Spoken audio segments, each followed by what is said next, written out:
कर्पूरगौरं करुणावतारं संसारसारं भुजगेन्द्रहारं सदा वसन्तं हृदयारविन्दे भवं भवानी सहितं नमामि भवं भवानी सहितं नमामि। दोस्तों, जय श्री कृष्णा। स्वागत है आपका हमारे चैनल पर। चलिए आज 16 सोमवार व्रत की कथा सुनते हैं। 16 सोमवार पवित्र मास श्रावण में भगवान शिव की कृपा पाने के लिए 16 सोमवार व्रत का विधान शास्त्रों में कुछ इस प्रकार से बताया गया है कि इसे संकट सोमवार व्रत भी कहा जाता है। यह व्रत लगातार 16 सोमवार के दिन किया जाता है और इसकी शुरुआत श्रावण मास के शुक्ल पक्ष में आने वाले पहले सोमवार से की जाती है। इस दिन से 16 सोमवार व्रत प्रारंभ करके लगातार सोमवार जो 16 सोमवार आते हैं उसमें व्रत रखकर शिव जी माता पार्वती की पूजा की जाती है। श्रावण मास के अलावा इस व्रत को आप चैत, बैसाख, कार्तिक और माघ महीने के शुक्ल पक्ष के पहले सोमवार से भी शुरू कर सकते हैं। शास्त्रों का कथन है कि इस व्रत को 16 सोमवार तक श्रद्धापूर्वक करने से सभी मनोकामनाएं पूर्ण होती हैं। इस व्रत को मुख्यतः किसी बड़े संकट से छुटकारा पाने के लिए संकल्प लेकर किया जाता है। यदि आप आर्थिक रूप से बुरी तरह से संकट में फंसे हुए हैं या फिर घर परिवार में कोई लगातार गंभीर रूप से बीमार हो रहा है या फिर परिवार में एक के बाद एक लगातार कोई संकट आते जा रहे हैं तो आप इस व्रत को अवश्य कर सकते हैं। इसके अलावा जिन युवतियों या युवकों का विवाह नहीं हो रहा है वो भी इस व्रत को विधिपूर्वक कर सकते हैं विवाह के लिए। आइए अब सुनते हैं 16 सोमवार व्रत की कथा। एक बार भगवान शिव जी माता पार्वती के साथ भ्रमण करते हुए मृत्युलोक की अमरावती नगरी में पहुँचे। उस नगर के राजा ने भगवान शिव का एक विशाल मंदिर बनवाया था। शिव और पार्वती उस मंदिर में रहने लगे। एक दिन पार्वती जी ने भगवान शिव से कहा कि हे प्राणनाथ, आज मेरी चौरस खेलने की इच्छा हो रही है। पार्वती जी की इच्छा जानकर शिव पार्वती के साथ चौरस खेलने बैठ गए। खेल प्रारंभ होते ही मंदिर का पुजारी वहां पर आ गया। माता पार्वती जी ने उस पुजारी से कहा कि हे पुजारी जी, आप बताओ कि हम दोनों में से यह बाजी कौन जीतने वाली है। पुजारी बिना सोचे और निसंकोच तुरंत ही यह बोल दिया कि यह बाजी तो महादेव ही जीतेंगे। परंतु जब चौरस समाप्त हुआ तो माता पार्वती जीत गईं। तब माता पार्वती ने उस ब्राह्मण को झूठ बोलने के अपराध में कोढ़ी होने का श्राप दे दिया। शिव और पार्वती उस मंदिर से कैलाश पर्वत को लौट गए। पार्वती जी के श्राप के कारण पुजारी कोढ़ी हो गया। नगर के स्त्री पुरुष उस पुजारी की परछाई से भी दूर रहने लगे।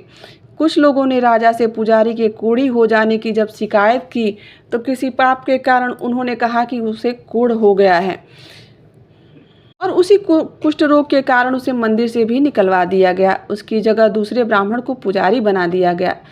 कोढ़ी पुजारी बेचारा मंदिर के बाहर बैठकर भिक्षा मांगने लगा।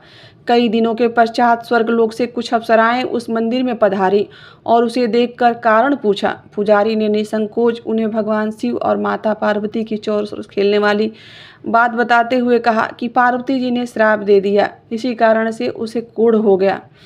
तब अप्सराओं ने पुजारी से 16 सोमवार का विधिवत व्रत रखने को कहा। पुजारी द्वारा पूजन विधि पूछने पर अप्सराओं ने कहा कि सोमवार के दिन सूर्योदय से पहले उठकर स्नान आदि से निवृत्त होकर स्वच्छ वस्त्र पहनकर आधे सेर गेहूं का आटा लेकर उसके 3 अंग बनाना, फिर घी का दीपक जलाकर गुड़, नैवेद्य, बेलपत्र, चंदन, अक्षत, फूल, जनेऊ का जोड़ा लेकर प्रदोष काल में भगवान शिव की पूजा अर्चना करना। पूजा के बाद 3 अंगों में एक अंग भगवान शिव को अर्पण करके और एक आप ग्रहण करें और शेष 2 भगवान शिव को अर्पित करके और उसे आप ग्रहण करें और शेष 2 अंगों को भगवान का प्रसाद मानकर वहां उपस्थित स्त्री पुरुषों और बच्चों में बांट देना चाहिए। इस तरह व्रत करते हुए जब 16 सोमवार बीत जाएं तो 17वें सोमवार को 1 पाव आटे की बाटी बनाकर उसे घी और गुड़ में मिलाकर चूरमा बनाना, फिर भगवान शिव को भोग लगाकर वहां उपस्थित सभी स्त्री पुरुषों को प्रसाद के स्वरूप बांट देना। इस तरह से 16 सोमवार का व्रत करने और व्रत कथा सुनने से भगवान शिव तुम्हारी कोढ़ को नष्ट करके जी सभी मनोकामनाएं पूर्ण कर देंगे। इतना कहकर वह अप्सराएं स्वर्गलोक को चली गईं। पुजारी ने अप्सराओं के कथानुसार 16 सोमवार का विधिवत व्रत किया। फलस्वरूप भगवान शिव की अनुकंपा से उसका कोढ़ नष्ट हो गया। राजा ने उसे फिर से मंदिर का पुजारी नियुक्त कर लिया। वह मंदिर में भगवान शिव की पूजा करता हुआ आनंद से जीवन व्यतीत करने लगा। कुछ दिनों के बाद पुनः पृथ्वी का भ्रमण करते हुए भगवान शिव और माता पार्वती उस मंदिर में फिर पधारे। स्वस्थ पुजारी को देखकर पार्वती जी को बड़ा आश्चर्य हुआ और उन्होंने उसे रोग मुक्त होने का कारण पूछा। तो पुजारी ने उसे 16 सोमवार व्रत करने की सारी कथा सुनाई। पार्वती जी भी व्रत की बात सुनकर बहुत प्रसन्न हुई और उन्होंने पुजारी से इसकी विधि पूछकर स्वयं 16 सोमवार का व्रत प्रारंभ कर दिया। पार्वती जी उन दिनों अपने पुत्र कार्तिकेय नाराज होकर उनसे दूर चले जाने से बहुत चिंतित रहती थी। वे कार्तिकेय को लौट लाने के अनेक उपाय कर चुकी थी, लेकिन कार्तिकेय लौटकर उनके पास नहीं आ रहे थे। 16 सोमवार का व्रत करते हुए पार्वती ने भगवान शिव से कार्तिकेय के लौटने की मनोकामना की। व्रत समापन के तीसरे दिन सचमुच कार्तिकेय जी वापस आ गए। कार्तिकेय ने अपने हृदय परिवर्तन के संबंध में पार्वती जी से पूछा कि हे माता, आपने ऐसा कौन सा उपाय किया था जिससे मेरा क्रोध नष्ट हो गया और मैं वापस लौट आया। तब पार्वती जी ने कार्तिकेय को भी 16 सोमवार के व्रत की कथा कह सुनाई। कार्तिकेय अपने एक ब्राह्मण मित्र ब्रह्मदत्त के परदेश चले जाने से बहुत दुखी थे। उसको वापस लौटने के लिए कार्तिकेय ने 16 सोमवार का व्रत करते हुए ब्रह्मदत्त के वापस लौटाने की कामना प्रकट की। व्रत के समापन के कुछ दिनों के बाद उनका मित्र लौट आया। ब्राह्मण ने कार्तिकेय से कहा कि हे प्रिय मित्र, तुमने ऐसा कौन सा उपाय किया था जिससे मैं परदेश में रह रहा था, लेकिन मेरे विचार में एकदम से परिवर्तन हो गया और मैं तुम्हारा स्मरण करते हुए लौट आया। कार्तिकेय ने अपने मित्र को भी 16 सोमवार के व्रत की विधि कह सुनाई। ब्राह्मण मित्र व्रत के बारे में सुनकर बहुत खुश हुआ। उसने भी इस व्रत को किया। 16 सोमवार के व्रत का समापन करने के बाद ब्रह्मदत्त विदेश यात्रा पर निकला। वहाँ नगर के राजा हर्षवर्धन की बेटी राजकुमारी गुंजन का स्वयंवर रचा गया था। वहाँ के राजा ने प्रतिज्ञा की थी कि एक हथिनी यह माला जिसके गले में डाल देगी वह उसकी पुत्री का विवाह हो जाएगा। ब्राह्मण भी उत्सुकतावश यह दृश्य देखने के लिए महल में चला गया। वहाँ कई राज्यों के राजकुमार वहाँ बैठे थे। तभी एक सजी धजी हथिनी सूंड में जयमाला लिए और वहाँ पर आती है। फिर हथिनी ने ब्राह्मण के गले में जयमाला डाल दी। फलस्वरूप राजकुमारी का विवाह ब्राह्मण से हो गया। एक दिन उसकी पत्नी ने पूछा कि हे प्राणनाथ, आपने कौन सा सुकार्य किया था जो उस हथिनी ने राजकुमारों को छोड़कर आपके गले में वह जयमाल डाल दिया। उस ब्राह्मण ने 16 सोमवार व्रत की विधि बताई। अपने पति से 16 सोमवार का महत्व जानकर राजकुमारी ने पुत्र की इच्छा से 16 सोमवार का व्रत किया। निश्चित समय पर भगवान शिव की अनुकंपा से राजकुमारी ने एक सुंदर, सुशील एवं स्वस्थ पुत्र को जन्म दिया। पुत्र का नामकरण हुआ। उसका नाम गोपाल के रूप में रखा जाने लगा। पुत्र गोपाल अपने माँ से एक दिन प्रश्न करता है कि हे माँ, आपने कौन सा ऐसा धर्मकार, ऐसा व्रत और ऐसा पूजन किया कि आपने मुझ जैसे पुत्र को प्राप्त कर लिया है। माता गुंजन ने पुत्र को 16 सोमवार के व्रत की जानकारी दी। उस समय फिर व्रत का महत्व उन्होंने बताया और व्रत का महत्व जानकर गोपाल ने भी यह व्रत करने का संकल्प किया। गोपाल जब 16 वर्ष का हुआ तो उसके मन में राज्य पाने की इच्छा से वह 16 सोमवार के व्रत को विधिवत करने लगा। व्रत समापन के बाद गोपाल घूमने के लिए एक समीप के नगर में गया था और वहाँ पे किसी वृद्ध राजा ने गोपाल को पसंद किया और बहुत धूमधाम से अपनी पुत्री राजकुमारी मंगला का विवाह गोपाल के साथ कर दिया। 16 सोमवार के व्रत करने से गोपाल महल में पहुंचकर आनंद से रहने लगा और 2 वर्ष बाद वह वृद्ध राजा जब उसका निधन हो गया तो गोपाल को उस नगर का राजा घोषित कर दिया गया। इस तरह से गोपाल को 16 सोमवार के व्रत करने से राज्य पाने की इच्छा पूर्ण हो गई। राजा बनने के बाद भी वह विधिवत 16 सोमवार का व्रत करता रहा। व्रत के समापन पर 17वें सोमवार को गोपाल ने अपनी पत्नी मंगला से कहा कि व्रत की सारी सामग्री लेकर वह समीप के शिव मंदिर में पहुंचे। पति की आज्ञा का उल्लंघन करके सेवकों द्वारा पूजा की सामग्री मंदिर में भिजवा दी और स्वयं नहीं गई।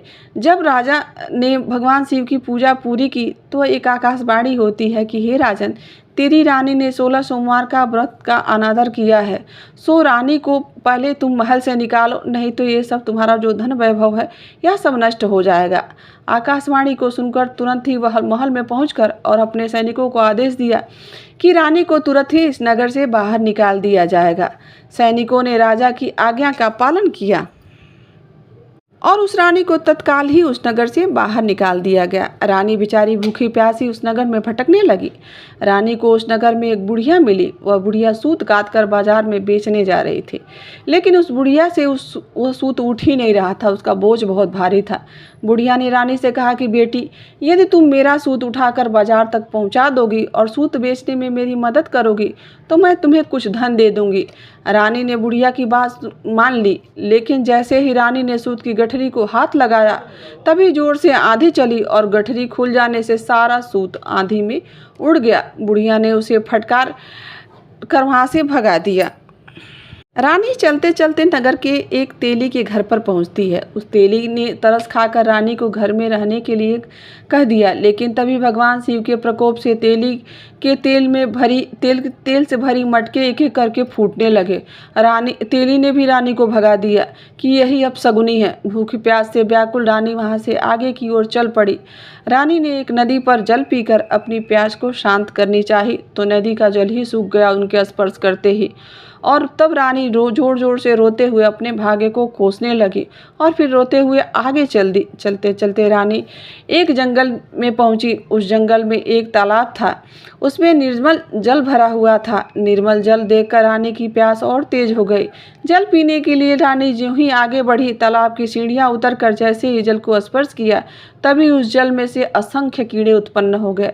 रानी ने दुखी होकर उस गंदे पानी को पीकर अपनी प्यास को शांत किया। रानी ने एक पेड़ की छाया में बैठकर कुछ देर आराम करना चाहा तो उस पेड़ के सारे पत्ते ही झड़ गए। पल भर में देखते ही देखते वह पेड़ सूखकर नीचे गिर गया, परंतु वह जिस पेड़ के नीचे बैठती वही पेड़ सूख जाता। वन और सरोवर की यह दशा कि जहाँ वह प्यास बुझाने के लिए जाती वह सरोवर सूख जाता। रानी की यह हालत कुछ देर से कुछ ग्वाले देख रहे थे और वह समीप के मंदिर में पुजारी जी के पास फिर उस रानी को ले गए। रानी के चेहरे को देखकर ही पुजारी जान गए कि रानी किसी बड़े घर की है, भाग्य के कारण दर दर भटक रही है। पुजारी ने रानी से कहा कि हे पुत्री, तुम कोई चिंता नहीं करो, मेरे साथ इस मंदिर में रहो, कुछ ही दिनों में सब ठीक हो जाएगा। पुजारी की बातों से रानी को बहुत सांत्वना मिली। रानी उस मंदिर में रहने लगी। रानी भोजन बनाती और भोजन बनाती तो सब्जी जल जाती, आटे में कीड़े पड़ जाते, जल में बदबू आने लगती थी। पुजारी भी रानी के दुर्भाग्य से बहुत चिंतित होने लगे।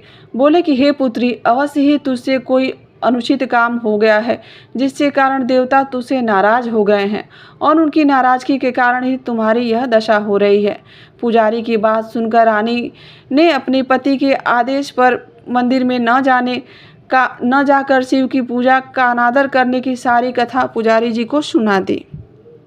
तब पुजारी जी ने कहा, अब तुम कोई चिंता नहीं करो, कल सोमवार है और कल से तुम 16 सोमवार के व्रत करना प्रारंभ कर दो।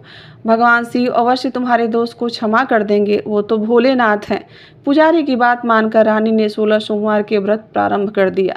रानी सोमवार का व्रत करके शिव की विधिवत पूजा की, अर्चना की तथा व्रत कथा सुनने लगी। जब रानी ने 17वें सोमवार को विधिवत व्रत का समापन किया तो उधर उसके पति राजा के मन में रानी की याद आई। राजा ने तुरंत अपने सैनिकों को रानी को ढूंढने के लिए भेज दिया। रानी को ढूंढते हुए सैनिक मंदिर में पहुंचे और रानी से लौटकर चलने के लिए कहा। पुजारी ने सैनिकों से मना कर दिया और सैनिक निराश होकर लौट गए। उन्होंने लौटकर राजा को सारी बात बताई। राजा स्वयं उस मंदिर में पुजारी के पास पहुंचे और रानी को महल से निकाल देने के कारण पुजारी जी से क्षमा मांगी। पुजारी ने राजा से कहा, यह सब भगवान शिव के व्रत न करने का प्रकोप था जिसके कारण यह सब हुआ। इतना कहकर रानी को विदा किया। राजा के साथ रानी महल में पहुंच गई। महल में बहुत खुशी मनाई गई, पूरे नगर को सजाया गया। राजा ने ब्राह्मणों को अन्न, वस्त्र और धन का दान किया। नगर में निर्धनों को वस्त्र बांटे गए और निर्धन लोगों की धन देकर सहायता की। रानी 16 सोमवार का व्रत करते हुए महल में आनंद पूर्वक रहने लगी। भगवान शिव की अनुकंपा से अपने जीवन में सुख, उनके जीवन में सुख ही सुख भर गया।